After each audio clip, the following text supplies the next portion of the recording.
Good morning, everyone. After my boss has spoken, has given such an eloquent address, there is very little for me to say, and also with the remarks that have been made by our team. But I want to say that clearly, the finance bill is an indication that the Kenya Kwanza government has waged an economic war against citizens, and especially the vulnerable. You would expect that during these hard times, there would be measures to cushion the vulnerable. You would expect that food items, critical items, you remember that Azimio has been on the forefront of asking for the lowering of cost of living, actually demanding for the lowering of cost of living. This bill is a contempt card on those demands because its net effect will be to push the cost of living upwards, as has been very eloquently explained. Once you raise VAT on fuel, there's a ripple effect on virtually everything. When you tax exempt things that were zero rated, once again, the effect is pushing the prices up of essential items such as medicine, critical medicine.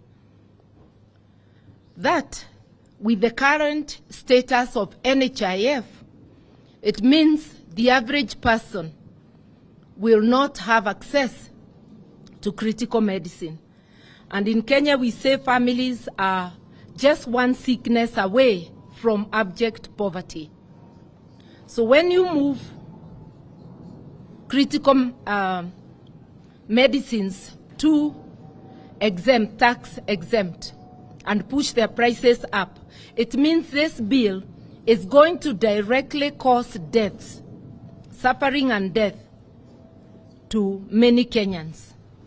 It also means that food will be less accessible. Already, we have a crisis of people not being able to have meals on their table. With the joblessness, with the cost of living being up, Kenyans have been shown by the Kenya Kwanza regime that they are on their own. This is happening in a context where the expenditure, non-essential expenditure, for the office of the president, for the office of the deputy president, for the prime cabinet secretary, luxury items, they have pushed the budget up for travel, the example being led by the office of the president.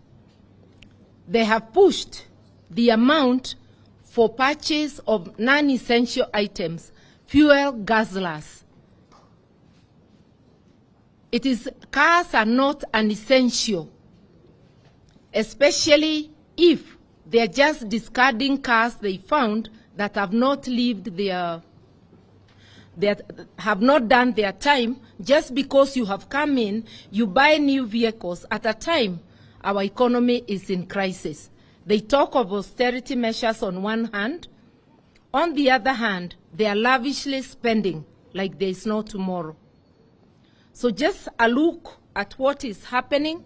If you look at the finance bill as against the budget proposals, because the increase in expenditure is well captured in the budget proposals, it is quite clear that Kenyans are on their own and that this is a cruel and caring regime which does not care at all if Kenyans die of hunger, if children fail to go to school, or if people die because they cannot access medical services.